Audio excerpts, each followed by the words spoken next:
All right, Mixtape Medication. We're here with Vic Fuentes from Peirce the Veil. And Vic, I gotta ask, how are you on this beautiful San Diego day? I'm good, man. It is beautiful here. Doing good. So I gotta ask, what have you been doing in your free time since finishing up the 2010 Warped Tour? Well, we got home and nothing crazy, man. Just I've been trying to write a little bit, just work on some new stuff, and other than that, just kind of preparing for Australia coming up. That's about it, man.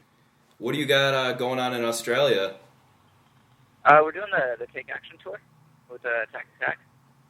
Oh, awesome. Yeah.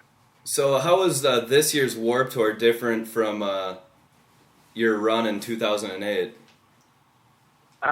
This year was we were a lot more prepared.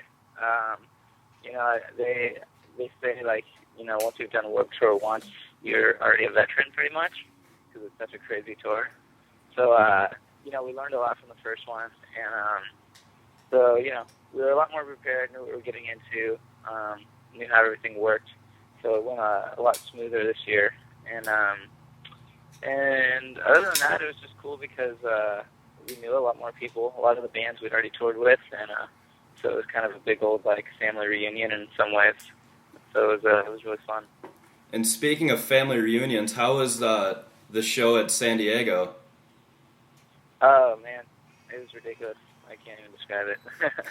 It was very big, and yeah, dude, lots of friends. We sold a lot of. We had this shirt that had a SD logo on it. We sold a ton of those. Yeah, I was late to buy that one. They were all sold out by the time I tried to get one. Yeah, dude, they sold out quick. But it was fun. It was one of the best shows of the tour. So besides San Diego, what was your, I guess, your second favorite Warped Tour stop this year? I think there's a venue called the Gorge in Seattle, which is pretty amazing. Kind of unlike any other venue I've been to. It's just out in the middle of nowhere, kind of in an area where people actually go camping there. Right. And it just the whole tour kind of overlooks this giant gorge with a lake and stuff. And it's pretty amazing. It's one of my favorite things in the world. And if you could choose one memorable Warped Tour moment from this year, what would you say that would be? There was this show in Dallas where it rains a lot on Warped Tour. They have a lot of tropical thunderstorms and big old random storms. So we played this show, and literally as we were walking on stage, the storm hit, and it was really crazy because the rain went into the stage and it was hitting all of us just heavy, and we were still playing, and all of our instruments were still working, and somehow we didn't die. Getting electrocuted. And it was crazy. It was kind of like we were shooting a music video, in real life. It was really surreal. Sounds awesome. Yeah, it's pretty rad. So then I guess I gotta ask now, what was your least favorite moment on Warped Tour? Our bus caught on fire for a little bit. And that was definitely my least favorite moment. We were just, it was the middle of the day, and we were chilling on the bus, and it gets super hot out. A lot of bus drivers have their leave their generator doors open and everything to keep air circulating. But anyway, somebody ran on our bus, told us that we were on fire, and so I had to run and wake everyone up and get them all off the bus. And there was smoke coming into the vents. It just looked like a movie. It was crazy. Oh, and wow. So we got out, and then it turned out our generator had caught on fire. I was coming inside some kind of electrical thing, and somebody ran over with a extinguisher and put it out. But that was definitely pretty crazy. There was definitely about 5 minutes where I thought we were gonna lose everything. Well, I'm glad you guys are all right. Yeah. So it was recently announced this past week that you guys are touring with Attack Attack this fall. How is this tour different from past tours that you've done in the past? This tour is different for us because it's going to be in a lot of bigger venues than we're usually playing. I think it'll be kind of a little bit more. We did Taste the Chaos a year ago, and that was kind of bigger venues. But we've never really done a normal tour, in these, a lot of House of Blues and like kind of 1,000, 2,000 cap venues, and it'll be rad.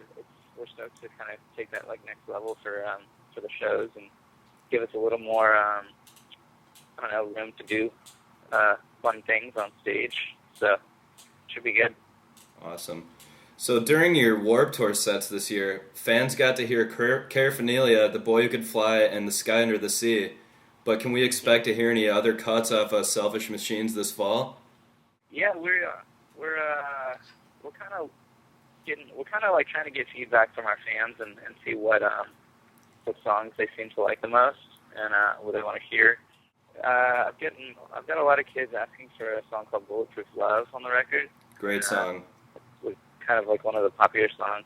And then possibly the first track on the record is called Besitos. It's like kind of a Spanish-style song. Looking to maybe bring those two out at some point.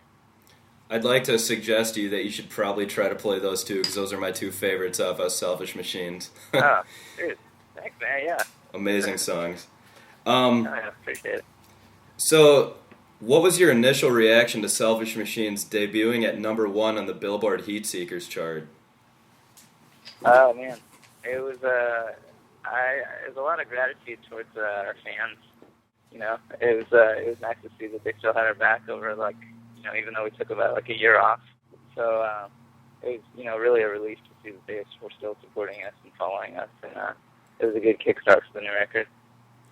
So what was the most challenging part of writing the new record? It was the recording process was a bit of a mess. It was it took like twice as long as we thought it was going to take. We ended up running out of studio time halfway through, and the guys all went home in Diego, and I ended up staying up there for another couple months, finishing the vocals and finishing the record, basically. And it was just kind of tough because I had to come in at nights and work like after hours, and then during the day I was kind of at a different studio working, and there was like a lot of like desperate times trying to get it done. So, but I think all that tough times and the pain that we went through to get it done kind of made it better. So, would you say that from the experience of recording Selfish Machines, that kind of taught you a few lessons for recording in the future? Oh, definitely. Yeah. I mean, one lesson is I don't want to record in LA. I don't like LA that much. Just like living there, it's not the best creative environment, I don't think. Other than that, I think one thing is we need to write a lot more on our off time. Like I said, I was going to do a little writing on this little break that we have. Even though we just put out the new record, I'm trying to work on the next record. That way, we can just come in super prepared and just kind of bang it out quick. Definitely. So what do the majority of the lyrics on the new record deal with, for the most part? They deal with just everyday stuff. I kind of write constantly. So whenever there's something that hits me, I write it down, and I'll do that for a year or two, and then at the end of the day, I got like tons of lyrics that I'm really happy with. So it's not just everything written on the spot. I think a lot of bands try and do that, and I think the lyrics just come out really fake and I don't know, cliche in some ways. So I try and keep it honest over real events. So what was it like working with Jeremy from A Day to Remember for Paraphernalia? It's cool. I have a lot of respect for Jeremy. We've been touring together since we were both like really small bands, so it's great to finally actually work on a song together. And it was kind of cool. We actually did the whole song. It was kind of over the email because he was in another state working on another record, and he recorded all his parts from a different studio, and we just kind of went back and forth until it was right. But yeah, I mean, I think he definitely took the song to a new level. I think it wouldn't be the same without him. So I'm glad he's on it. Can we expect to see a music video for Paraphernalia anytime soon? Yeah, definitely. We actually just got the final cut of it. We just shot one right at the beginning of the Warped Tour. We shot it just got all edited, and yeah, it should be released hopefully within the next month. Hopefully maybe this month, and yeah, it was cool. Actually, Jeremy was in Germany at the time with Day to Remember, so he shot all his stuff from over there with their cinematographer guy, and it came out really cool. Also, if you could choose one song off of Selfish Machines that means the most to you, like what song would that be? I think there's a song on the record called $1 Million Houses, The Painter. It's the painter. It's about my dad. My dad's a painter. He's a painting contractor, and it's kind of like it was a gift kind of from my parents, and it's just kind of like my dad talking to my mom kind of about they've gone through a lot of struggles over their marriage and over the years. Like growing up, I've just seen them struggle with money and trying to pay the bills and make things happen, and, provide for the family. And it's just kind of cool how they've always kind of stuck together and never let money kind of tear them apart or tear us apart. And so it's kind of just a gift for them, kind of a little thing for my parents. Okay. And so for my last question, if today was your last day on Earth, what would you wish to accomplish? Today was the last day on Earth. Man. Geez. Today was the last day on Earth. I would, shit. Dude. That is the toughest question ever. I don't know. I'd probably want to go out in like the craziest way possible. So I'd want to go out in some sort of explosion or something. So I'd probably try and make that happen. Works for me. Yeah. So do you have any final thoughts or comments for the listeners? Yeah. We want everyone to go pick up the new record. It's called Selfish Machines. It's in all the stores, iTunes, Hot Topic.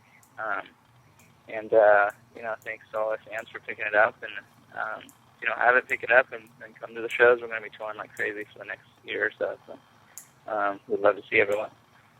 All right. Well, hey, Vic, thank you very much for giving us your time and attention. Yeah, man. Thanks for calling. Not a problem. And we will definitely see you in November in San Diego. All right, brother. Thanks. All right. Thanks, man. All right. Bye-bye. Bye.